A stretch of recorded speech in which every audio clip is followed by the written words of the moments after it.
Yo soy Ander Arroita Jauregui, soy profesor de Bele, de la Escuela Vasca de Lutería, y bueno, os vamos a mostrar un poco esta escuela, una pequeña visita dentro de las jornadas europeas de patrimonio que ha organizado la Diputación de Vizcaya.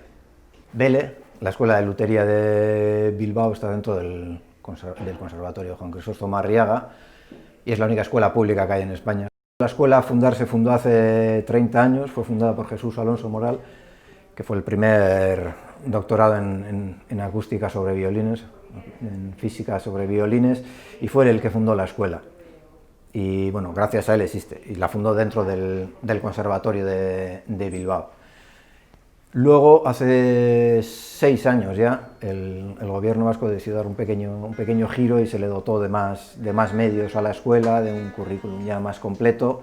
Puso el nombre de Bele, pero bueno, es lo que ha sido siempre la Escuela de Lutería de Bilbao. Generalmente es un alumnado que es joven, más o menos. La mayoría tienen esos 20 años o así, tienen que tener el bachiller acabado para poder entrar aquí. Hay que realizar unas pruebas de acceso, ¿vale?, para poder cribar a la gente, y no es necesario saber música. Mucha gente nos pregunta si es necesario saber música, pero en realidad no es necesario. Siempre ayuda a la hora de entrar, a la hora de pasar las pruebas de acceso, facilita la entrada a la escuela, pero no es obligatorio saber música. Pero la mayoría, por ejemplo, los que han entrado este año en primero, pues bueno, son todos violinistas, por ejemplo. Pero bueno, siempre es una ayuda saber tocar algún instrumento. Se trata de unos estudios que duran 3 años, en los que aprendemos a construir violines, violas y violonchelos. Y aparte, pues también aprendemos un poco la restauración y sobre todo acústica, lo que es la física de los violines. Y en Europa hay familias también que han seguido la tradición. Pero bueno, eso ya hoy en día, en el siglo XX, se ha empezado a perder todo un poco. Esa cosa de hecho, siempre ha sido un oficio tradicional, un oficio quizá cerrado, artesano, y todo eso ya ha cambiado. En el siglo XX ha cambiado, pues, porque ha cambiado la educación, ha cambiado los medios de relacionarse y de compartir información. Y eso, por ejemplo, es un detalle que yo, cuando empecé con esto, pues eso, también hace 25 años, era muy difícil conseguir información. Todo lo que era el oficio, pues cada artesano tampoco compartía mucho, y eso hoy en día, por ejemplo, ha cambiado. Los últimos 10, 15 años ha cambiado. Se comparte mucha más información, bueno, ya sea por internet, hay más facilidad de movimiento entre países, y el nivel de la construcción de la lutería ha subido, pero o sea, yo lo he visto personalmente en los últimos 15 años, el nivel ha subido. Los instrumentos que se hacían antes, pues algunos los hacían muy bien, otros bien, y otros, bueno, pues dentro de la calidad, y hoy en día todos tienen una calidad excelente. Sí que estamos ahora en una época dorada de la construcción de instrumentos, lo mismo que fue en el siglo XVIII en el norte de Italia, lo que fue en el XIX en Francia, ¿no?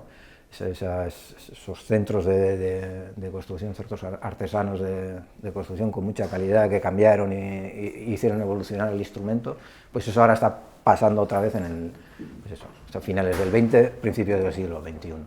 El proceso que utilizamos nosotros, el método, quizás el método italiano clásico, que se hace con un molde interior, pero bueno, básicamente se parte de trozos de madera, ¿vale?, de cuñas, en este caso las tapas, la parte de arriba, la tapa armónica es de abeto, y el fondo es de arce, ¿vale? El fondo y el mástil y los aros son de arce. Empezaríamos a darle forma con gubias, luego se vacía por dentro, se dejan ciertos grosores, medimos acústicamente cómo vibran estas diferentes tapas, entonces tomamos algunas decisiones de dónde quitar madera, si quitar más madera para quitar masa, o quitar madera para quitar rigidez, para que sea más flexible o menos.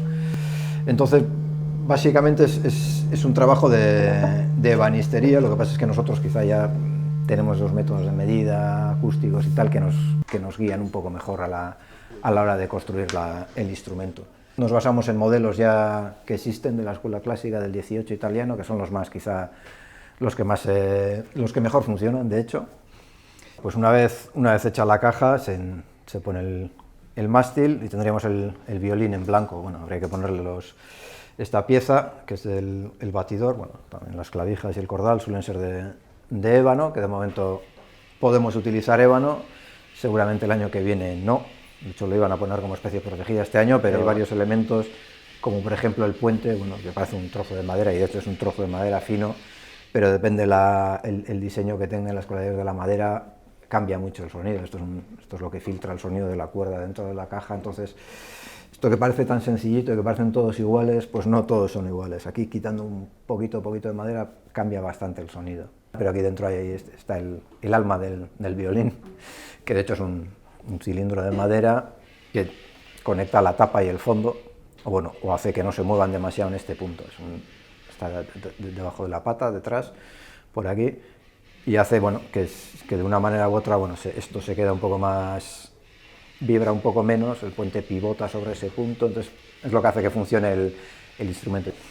Y una vez que está acabado, este está montado, pero bueno, habría que barnizarlo, ¿vale? Sin cuerdas y sin cordal, pasaríamos a barnizarlo. Nosotros también utilizamos un barniz, el barniz clásico, el barniz de aceite.